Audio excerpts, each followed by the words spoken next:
Hello students, welcome to AA Max. இன்னைக்கு கணக்கு 9ஆம் வகுப்பு இயற்கணிதம் பயிற்சி 3.1ல ஃபர்ஸ்ட் சம் பார்க்கலாங்களா. பின்வரும் கோவைகளில் எவை பல்லுறுப்பு கோவைகள் ஆகும்? பல்லுறுப்பு கோவை இல்லை எனில் அதற்கான காரணம் கூறுக அப்படின்னு சொல்லியிருக்காங்க. சரிங்களா? இப்போ பல்லுறுப்பு கோவை அப்படின்னா என்னன்னு முதல்ல தெரிஞ்சுக்கணும். அதாவது நமக்கு ஒரு இந்த மாதிரி கொடுத்துருப்பாங்க இல்லையா, இந்த பவருக்கு மேலே நமக்கு ப்ளஸில் வந்தால் அது பல்லுறுப்பு கோவை.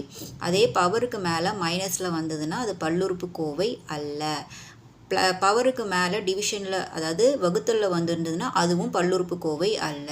சரிங்களா? ஸோ உங்களுக்கு கணக்கு பார்த்தா புரியும். அதாவது பவருக்கு மேலே ப்ளஸில் நம்பர் வந்திருந்ததுன்னா அது பல்லுறுப்பு கோவை, மைனஸ் வந்திருந்ததுன்னா அது பல்லுறுப்பு கோவை அல்ல. சரிங்களா? அதே மாதிரி வகுத்தல் 1/2 அந்த மாதிரி வந்திருந்ததுன்னா அதுவும் நமக்கு என்ன பல்லுறுப்பு கோவை அல்ல அப்படின்னு சொல்லணும். சரிங்களா? ஸோ நம்ம ஃபஸ்ட் கணக்கு பார்க்கலாமா. 1/x² + 3x - 4 அப்படின்னு கொடுத்துருக்காங்க. இப்போ இதை எப்படி பண்ணுவீங்க?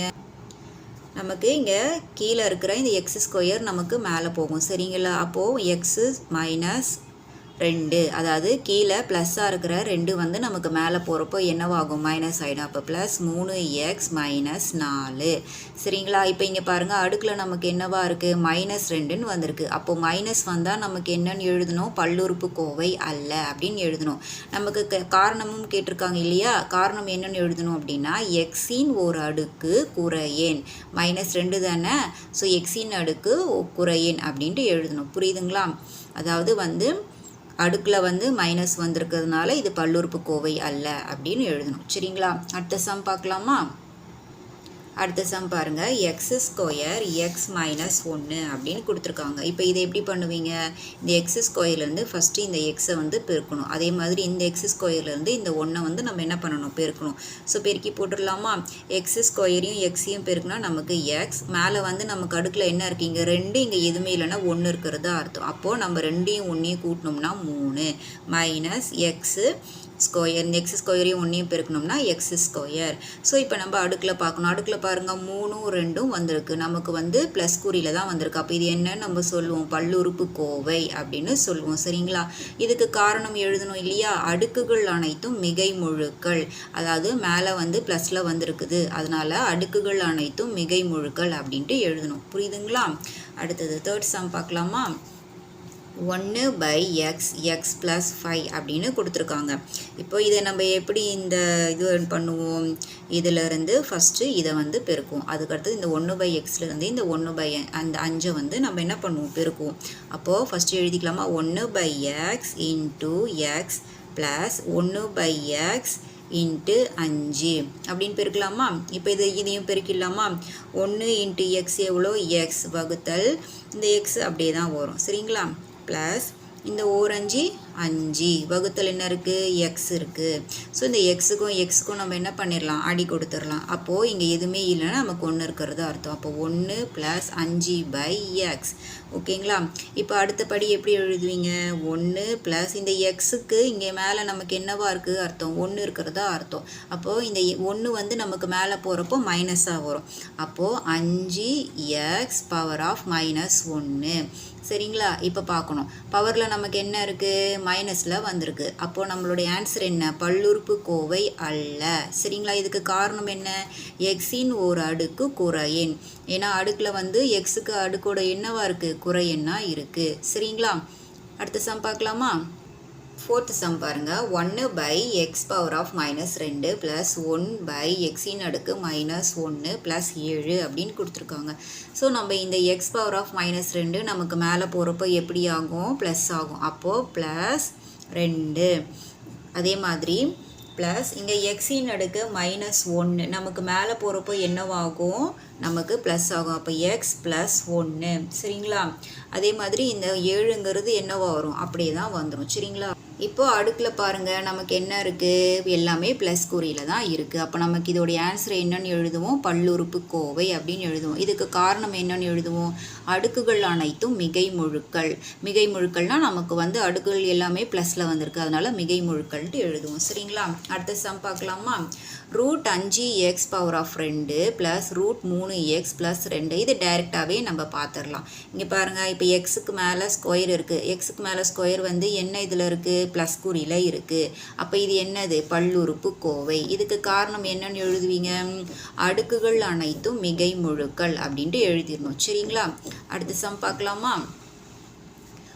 m power of 2 minus 3 root of m plus 7m minus 10ன்னு கொடுத்துருக்காங்க. சரிங்களா, இப்போ இதை எப்படி நம்ம பார்க்கணும் அப்படின்னா, இங்கே பாருங்கள் நமக்கு இங்கே வந்து வித்தியாசமாக கொடுத்துருக்காங்க. 3√3ன்னு கொடுத்துருக்காங்க. நமக்கு ரூட்டுக்கு மேலே எதுவுமே இல்லை அப்படின்னா நம்ம 1/2 இருக்கிறதா எடுத்துப்போமா. ஆனால் இங்கே வந்து நமக்கு என்ன கொடுத்துருக்காங்க, ரூட்டுக்கு மேலே க்யூப் கொடுத்துருக்காங்க. ஸோ இதை எப்படி எழுதுவீங்க நீங்கள், m the whole power of 1/2ன்னு எழுதுவீங்களா. இப்போ எந்த வடிவில் வந்திருக்கு நமக்கு அடுக்கு, பின்ன வடிவில் வந்திருக்கு. அப்போது m power of 2 m 1/2 plus 7m minus 10. So இப்போ அடுக்கு பார்க்கணும். அடுக்கு வந்து நமக்கு எந்த வடிவில் வந்திருக்கு, பின்ன அடுக்கில் வந்திருக்கு. அப்போ இதனுடைய ஆன்சர் என்ன, பல்லுறுப்பு கோவை அல்ல. ஸோ பின்ன வடிவில் வந்ததுன்னா அதனுடைய ஆன்சர் நமக்கு என்னவாக இருக்கும், பல்லுறுப்பு கோவை அல்ல அப்படியே தான் இருக்கும். இதுக்கு காரணம் எழுதணும் இல்லையா. ஸோ எம்மின் அடுக்கு பின்ன எண் 1/3 அப்படின்னு எழுதிடணும். சரிங்களா, அவ்வளோதான், ஒன்றும் கிடையாது. ப்ளஸ்ன்னா பல்லுறுப்பு கோவை, மைனஸ் அப்படின்னா பல்லுறுப்பு கோவை அல்ல.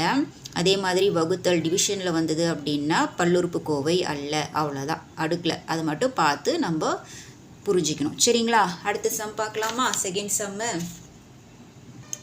பின்வரும் ஒவ்வொரு பல்லுறுப்பு கோவையிலையும் எக்ஸ் பவர் ஆஃப் 2 மற்றும் எக்ஸின் கெழுக்களை காண்க அப்படின்னு சொல்லியிருக்காங்க. சரிங்களா, ஒன்றும் கிடையாது. இங்கே எக்ஸ் ஸ்கொயருக்கு முன்னாடி ஏதாவது நம்பர் வந்தால் அதை தான் அவங்க கெழுன்னு சொல்லியிருக்காங்க. ஸோ நம்ம ஃபஸ்ட்டு சம் பார்த்தா உங்களுக்கு புரியும். பார்த்துடலாமா. ஃபஸ்ட்டு சம் பாருங்கள், 4 ப்ளஸ் 2/5 எக்ஸ் ஸ்கொயர் மைனஸ் 3xன்னு கொடுத்துருக்காங்க. இங்கே பாருங்கள், எக்ஸ் ஸ்கொயருக்கு நம்ம என்ன கெழு இருக்குது முன்னாடி, 2/5. அவ்வளோதான். அதே மாதிரி எக்ஸுக்கு முன்னாடி என்ன இருக்குது, 3 இருக்குது. அவ்வளோதான். அதாவது எக்ஸ் ஸ்கொயருக்கு முன்னாடி என்ன நம்பர் இருக்கோ அதை எடுத்து எழுதிடணும். அதே மாதிரி எக்ஸுக்கு முன்னாடி என்ன நம்பர் இருந்தாலும் அதை அப்படியே எடுத்து எழுதிடணும். அவ்வளோதான். சரிங்களா, அடுத்த சம் பார்க்கலாமா. 6 minus 2x square plus 3x cube minus root of 7x அப்படின்னு கொடுத்துருக்காங்க. ஸோ இங்கே எக்ஸ் ஸ்கொயருக்கு நமக்கு இங்கே என்ன இருக்குது, -2 இருக்குது. அதை அப்படியே எடுத்து எழுதிடணும். எக்ஸுக்கு முன்னாடி என்ன இருக்குது நமக்கு, √7 மைனஸ் √7ன்னு இருக்குது. அதை என்ன பண்ணணும், -√7ன்னு எடுத்து எழுதிடணும். அதே மாதிரி இந்த குறிகளையும் பார்க்கணும். ப்ளஸ்னா ப்ளஸ் போடணும், மைனஸ்னா மைனஸ் போடணும். அவ்வளோதான். சரிங்களா, ஈஸியாக இருக்கா. அடுத்த சம் பார்க்கலாமா. அடுத்த சம் பாருங்கள், pi x square minus x plus 2ன்னு கொடுத்துருக்காங்க. இப்போ எக்ஸ் ஸ்கொயரோட கெழு என்ன, நமக்கு இங்கே பையில் இருக்குது, அதனால் பை எடுத்து அப்படியே போட்டுட்டோம். அதே மாதிரி எக்ஸோடைய கெழு என்ன, இங்கே நமக்கு எதுவுமே இல்லைன்னா நமக்கு என்ன இருக்கிறது அர்த்தம், 1 இருக்கிறதா அர்த்தம். அப்போது 1க்கு முன்னாடி நமக்கு என்ன இருக்குது, மைனஸ் இருக்குது. அப்போ -1. அவ்வளோதான், புரியுதுங்களா. அடுத்த சம் பாருங்கள், root of 3x square plus root of 2x plus 0.5ன்னு கொடுத்துருக்காங்க. ஸோ இங்கே எக்ஸ் ஸ்கொயரோட கெழு என்ன, √3. அவ்வளோதான். சரிங்களா, எக்ஸோடைய கெழு என்ன, √2. சரிங்களா, அவ்வளோதான். அடுத்த சம் பார்க்கலாமா. X square minus 7/2x plus 8ன்னு கொடுத்துருக்காங்க. இதில் எக்ஸ் ஸ்கொயருக்கு என்ன கெழு இருக்குது, முன்னாடி எதுவுமே இல்லைங்கிறனால நம்ம 1ன்னு வச்சுப்போம். அப்போது 1. சரிங்களா. அடுத்தது எக்ஸோடைய கெழு என்ன, 7/2. முன்னாடி என்ன இருக்குது, மைனஸ் இருக்குது. அப்போ -7/2. இதுதான் இந்த கணக்குக்கான விடை. சரிங்களா, இது வரைக்கும் புரிஞ்சுதுங்களா. அடுத்த தேர்ட் சம் பார்க்கலாமா. ஓகே, பின்வரும் பல்லுறுப்பு கோவைகளின் படியை காண்க. ஃபஸ்ட்டு சம் பாருங்கள், 1 minus √2y square plus y 7 கொடுத்துருக்காங்க. ஸோ இதனுடைய அதாவது இந்த கோவைகளுடைய படி என்னன்னு பார்க்கணுன்னு சொல்லியிருக்காங்க. ஸோ ஃபஸ்ட்டு சம் பார்த்துடலாமா. பாருங்கள், அதாவது படினா ஒன்றும் கிடையாது, அடுக்கில் வந்து எந்த நம்பர் பெருசாக இருக்கோ அதை எடுத்து எழுதிடணும். அவ்வளோதான். இப்போ நம்ம அடுக்கு பார்க்கணும். 2 இருக்குது, 7 இருக்குது. எது பெருசு, 7 தான் பெருசு. அப்போது 7ன்னு எழுதிடணும். அவ்வளோதான். சரிங்களா, ரொம்ப ஈஸியாக இருக்குல்ல. அடுத்த சம் பார்க்கலாமா. X cube minus X power of 4 plus 6x 6 வகுத்தல் எக்ஸ் ஸ்கொயர் அப்படின்னு கொடுத்துருக்காங்க. ஸோ முதல்ல நம்ம இது அடுக்க பார்க்கணும். ஆனால் கீழேயும் ஒரு அடுக்கு வந்திருக்கு. அப்போ நம்ம முதல்ல வந்து இதை சால்வ் பண்ணிட்டு தான் நம்ம ஆன்சர் கொண்டு வரணும். சரிங்களா. இப்போது இங்கே எக்ஸ் கியூப் இருக்குது, x4 இருக்குது, x6ன்னு இருக்குது. ஸோ இதுக்கு மூணுத்துக்குமே பொதுவான நம்பர் எடுத்துக்கணும். என்ன எடுக்கலாம், x2 எடுக்கலாமா, x பவர் ஆஃப் 2 எடுக்கலாமா. ஸோ இப்போது இதை எடுத்து எழுதலாம். இங்கே வந்து 3ல் 2 போச்சுன்னா இங்கே 3லேருந்து நம்ம 2 எடுத்துட்டோம். அப்போ நமக்கு இங்கே என்ன இருக்கும், 1 இருக்கும் மைனஸ். அதே மாதிரி எக்ஸ் பவர் ஆஃப் 4 இருக்குது, நம்ம 2 எடுத்துட்டோம் பொதுவாக. அப்போ இங்கே என்ன இருக்கும், 2 இருக்கும். 6x இங்கே 6ல் என்ன எடுத்துட்டோம், 2 எடுத்தாச்சு. அப்போ மீதி என்ன இருக்கும், 4 இருக்கும். வகுத்தல் இங்கே எக்ஸ் ஸ்கொயர் அப்படியே வரும். சரிங்களா. இந்த எக்ஸ் ஸ்கொயருக்கும் இந்த எக்ஸ் ஸ்கொயருக்கும் நம்ம அடி கொடுத்துடலாமா. அப்போ நமக்கு என்ன வரும், X power of 1 X power of 2 6x power of 4. இப்போ பாருங்கள் அடுக்கு சமமாக வந்துருச்சா. இப்போ இந்த அடுக்கில் எது பெரிய நம்பர் அப்படின்னு பார்க்கணும். 1 2 4 இருக்குது. நமக்கு எது பெருசு, 4. அப்போ என்ன விடை எழுதுவீங்க, படி வந்து 4 அப்படின்ட்டு எழுதணும். சரிங்களா, புரியுதுங்களா. அடுத்த சம் பார்க்கலாமா. X cube x square plus எக்ஸ்ன்னு கொடுத்துருக்காங்க. ஸோ நம்ம வந்து என்ன பண்ணுவோம், இதிலிருந்து இதை முதல்ல பெருக்குவோம், அதுக்கப்புறம் இந்த இதிலிருந்து இதை பெருக்குவோம். இப்போ முதல்ல இதையும் பெருக்கிடலாமா. எக்ஸ் 2xக்கு ஒரு எக்ஸ் எடுத்தாச்சு. அடுக்கில் பெருக்கல்ல வரும்போது அடுக்கை வந்து நம்ம என்ன பண்ணிப்போம், கூட்டிப்போம். அப்போ 3யும் 2யும் நம்ம கூட்டணும் அப்படின்னா 5 ப்ளஸ் எக்ஸ் இங்கே என்ன இருக்குது, 3யும் இங்கே மேலே ஒன்றுமே இல்லை. அப்போ இங்கே 1 இருக்கிறதா அர்த்தம். அப்போ 3ம் 1ம் நமக்கு 4. சரிங்களா. இப்போ 5 பெருசா அடுக்கு பார்க்கணும். 5 பெருசா 4 பெருசா, நமக்கு 5 தான் பெருசு. அப்போது 5. அவ்வளோதான். சரிங்களா. அடுத்த சம் பார்க்கலாமா. 3x power of 4 9x power of 2 plus 27x power of 6ன்னு கொடுத்துருக்காங்க. நம்ம இப்போ டைரெக்டாகவே பார்த்துடலாம். 4 2 6ன்னு கொடுத்துருக்காங்க. எது நமக்கு பெருசு இதில், 6. அப்போ என்ன பண்ணணும், 6ன்ட்டு எழுதணும். சரிங்களா. அடுத்த கணக்கு பார்க்கலாமா. 2√5 p power of 4 minus 8p power of 3 வகுத்தல் root of 3 plus 2p power of 2 வகுத்தல் 7ன்னு கொடுத்துருக்காங்க. இப்போது இதில் பாருங்கள் படி எங்கே இருக்குது, 4 3 2ன்னு இருக்குது. இப்போ இதில் எது பெருசு, நமக்கு 4 தான் பெருசு. அப்போது நம்ம 4ன்னு விடை எழுதிக்கணும். அவ்வளோதான். இந்த சம்ஸோடு நான் இந்த வீடியோவை முடிச்சுக்கிறேன். அடுத்தடுத்த சம்ஸ் பார்க்கணும் அப்படின்னா நம்மளோட ஏஏ மேக்ஸ் சேனலை சப்ஸ்கிரைப் பண்ணிக்கோங்க. தேங்க்யூ.